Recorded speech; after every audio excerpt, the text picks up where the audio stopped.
राजा दशरथ भी वृद्ध हो चले थे।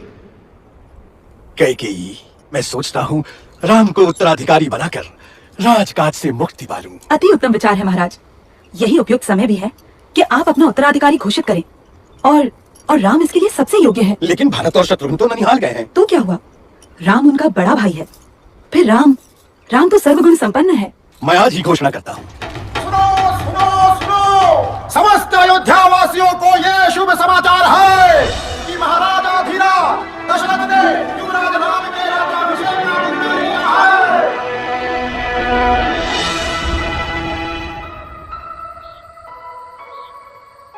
अयोध्या की होने वाली महारानी को मेरा अभिवादन।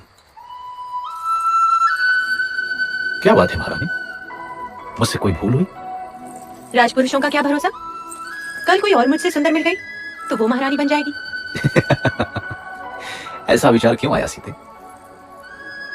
मैं स्त्रियों का यह दुख समझता हूं सीते।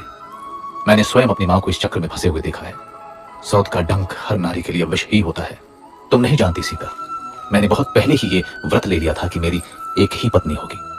संसार की कोई भी नारी मेरा ये व्रत भंग नहीं कर सकती। मेरे जीवन में एक ही स्त्री है और वो हो तुम। स्वामी, मैं भी प्रण करती हूँ कि सुख हो या दुख सदैव आपके साथ ही रहूंगी।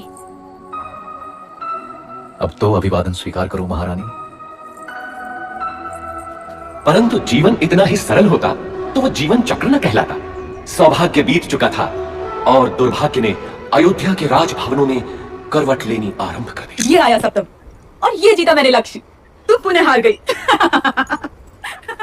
हंस लीजिए रानी, जी भर के हंस लीजिए।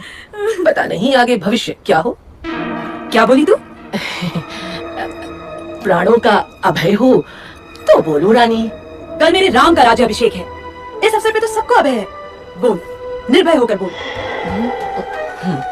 ये राज्याभिषेक ही तो आपका दुर्भाग्य लाएगा। क्या बकवास करती है? मैं तो सदा आपका भला ही चाहती हूँ रानी। यहाँ आपके और भरत के अतिरिक्त मेरा है ही कौन। आपके विरुद्ध महल में षड्यंत्र रचा जा रहा है। षड्यंत्र? कैसा षड्यंत्र?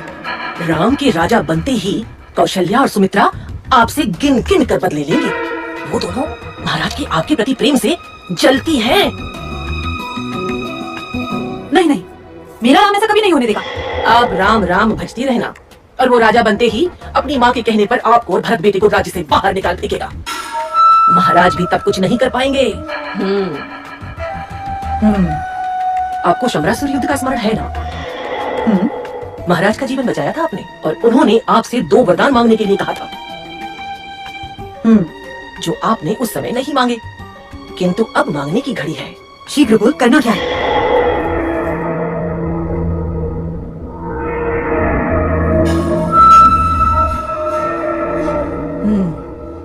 ऐसा ही होगा।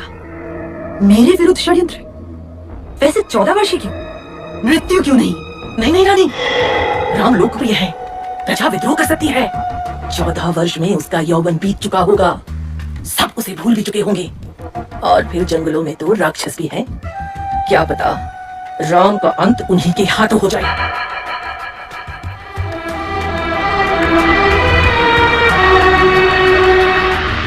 रानी कैकेयी को भवन में चली जाती है और राजा दशरथ को विवश कर देती है कि राम को वनवास हो और भारत राजा बने। पिता के वचनों की रक्षा करनी है मां, मुझे अनुमति दे। मैं देखता हूं कौन आपके अधिकार छीनता है। मैं भरत का वध कर दूंगा। पिता सम्मुख आए तो उनका भी मैं।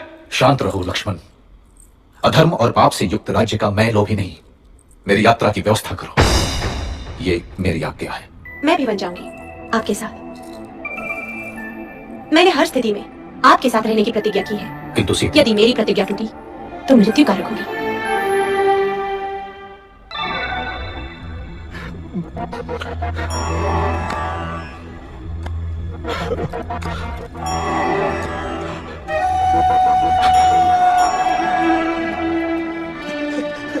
मेरे पुत्र, दुर्भाग्य है मेरा, दुर्भाग्य है। मुझे क्षमा कर दो पुत्र, मुझे क्षमा कर दो। ऐसा मत कहिए पिताजी। 14 वर्ष तो पलक झपकते ही बीत जाएंगे। आप मुझे वन प्रस्थान की अनुमति दें। नहीं, तुम समझ हो, राम तुम तलवार के बल पे कौशल पे शासन करो पुत्र। इक्ष्वाकु वंश के इतिहास में ऐसा कभी नहीं हुआ पिताजी। राम के जीवन में तो यह संभव नहीं। चलता हूं। मत जाओ राम, अयोध्या तुम्हारी है, तोड़ दो मेरा वचन। राम मेरे पुत्र, मत जाओ राम, मत जाओ।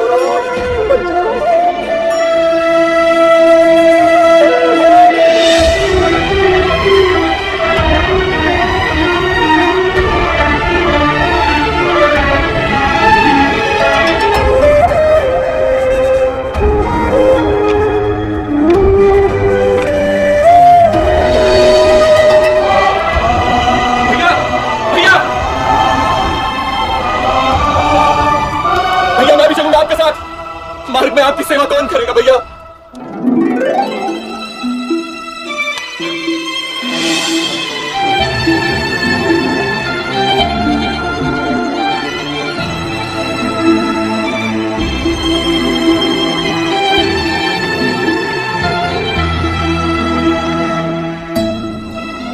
आप चलिए स्वामी, आपका कर्तव्य सर्वोपरि है। मैं आपकी राह देखूंगी।